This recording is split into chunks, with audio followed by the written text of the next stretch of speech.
Hi. ఈరోజు మనం ఒక సూపర్ ఇంట్రెస్టింగ్ టాపిక్ గురించి మాట్లాడబోతున్నాం.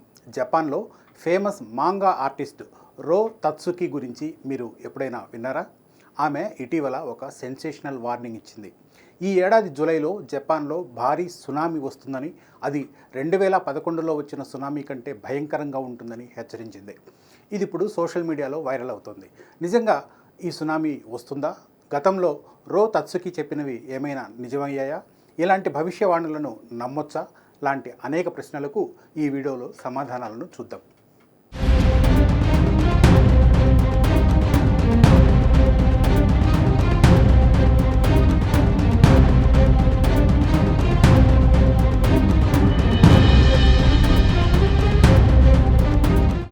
భవిష్యత్తులో జరగబోయే వాటిని ముందే హెచ్చరించడం కొందరికి అలవాటు.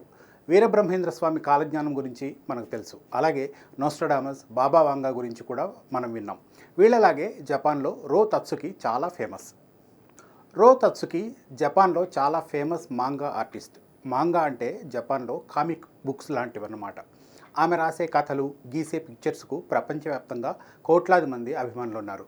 ఆమె కథల్లో ఫ్యాంటసీ, అడ్వెంచర్, మిస్టరీ దాగి ఉంటాయి. అందుకే యూత్కి ఆమె అంటే పిచ్చి. కానీ ఇప్పుడు ఆమె చెప్పిన ఓ భవిష్యవాణి వార్తల్లో నిలిచింది.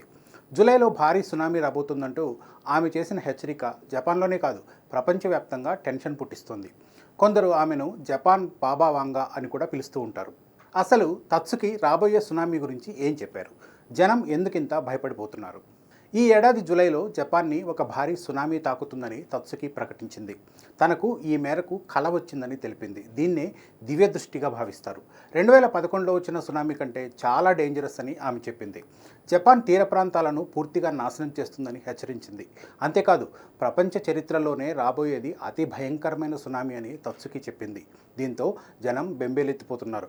2011లో వచ్చిన సునామీ ధాటికి 16,000 మంది చనిపోయారు. ఫుకుషిమా అణువిద్యుత్ కేంద్రం ధ్వంసమైంది. మళ్ళీ అలాంటి విపత్తు వస్తుందేమోననే భయం అందరిలోనూ ఉంది.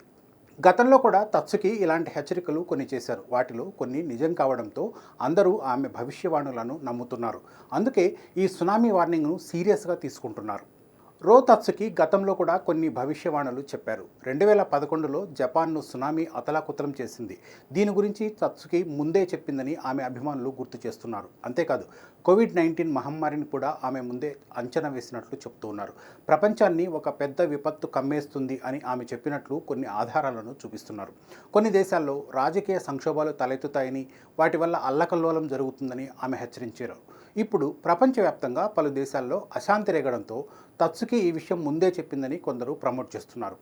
తత్సుకి చేసిన ఈ హెచ్చరికలు చాలా జనరల్గా ఉన్నాయి. దీంతో ఇవన్నీ మామూలే కదా, ఇందులో వింతేముంది అని కొట్టిపారేసే వాళ్ళు కూడా ఉన్నారు. తత్సుకి ఫ్యూచర్ ప్రిడిక్షన్స్కు ఒక పెద్ద సమస్య ఉంది. ఆమె చెప్పిన వేటికి డాక్యుమెంటేషన్ ఉండదు. ఇవన్నీ బొమ్మలు, గీతల ద్వారానే ఉంటాయి. తత్సుకి మాంగా ఆర్టిస్ట్ అని మనం ముందే చెప్పుకున్నాం కదా.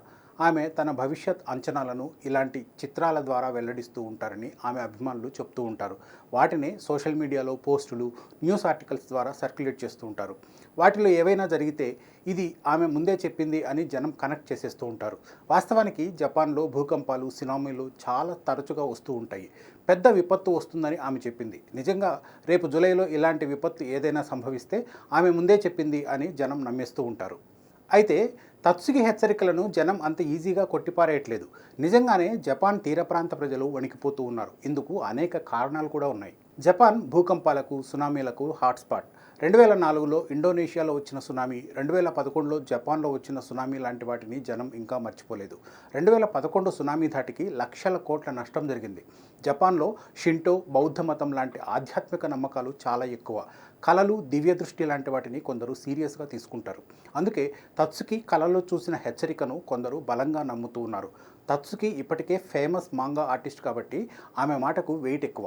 వాటికి తోడు ఈ మధ్యకాలంలో పసిఫిక్ రింగ్ ఆఫ్ ఫైర్లో తరచుగా భూకంపాలు సంభవిస్తూ ఉన్నాయి.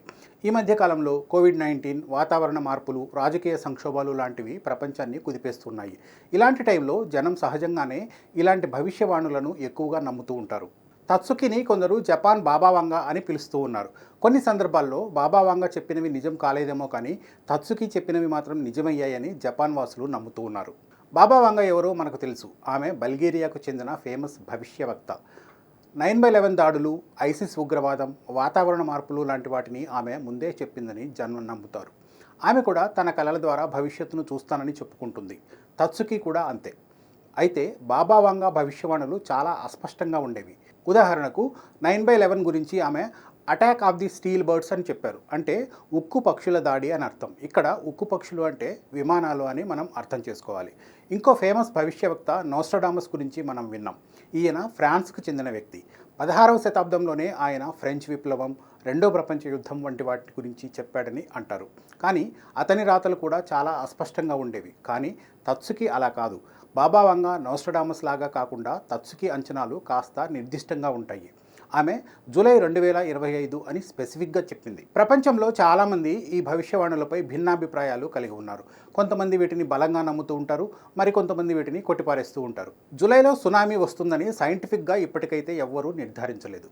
భూకంప శాస్త్రవేత్తలు భూమి కదలికల ఆధారంగా భూకంపాలను కొంతమేర ముందే అంచనా వేస్తూ ఉంటారు. కానీ కొన్ని నెలల ముందే వీటిని గుర్తించడం కష్టం. జపాన్లో ఏటా 1500 చిన్న చితక భూకంపాలు వస్తూ ఉంటాయి. ఎప్పుడో ఒకసారి పెద్ద పెద్ద భూకంపాలు వస్తూ ఉంటాయి. వాటి వల్ల సునామీలు సంభవిస్తూ ఉంటాయి. జపాన్లో ఆధ్యాత్మిక నమ్మకాలు బలంగా ఉన్నాయి. అందుకే తత్సుకి హెచ్చరికలను కొందరు సీరియస్గా తీసుకుంటున్నారు. తత్సుకి హెచ్చరికలు ఇప్పుడు జపాన్ సహా పలు దేశాలను తీవ్ర ఆందోళనకు గురిచేస్తూ ఉన్నాయి. ఆమె చెప్పింది జరుగుతుందో లేదో తెలియదు. కానీ ఇలాంటి వార్తలు బయటకు వచ్చినప్పుడు వాటి గురించి చర్చ జరగడం సహజం. మరి తత్సుకి హెచ్చరికలపై మీరేమనుకుంటున్నారు? సునామీ వస్తుందని నమ్ముతున్నారా? లేకుంటే కేవలం సోషల్ మీడియాలో హైప్ అని భావిస్తూ ఉన్నారా?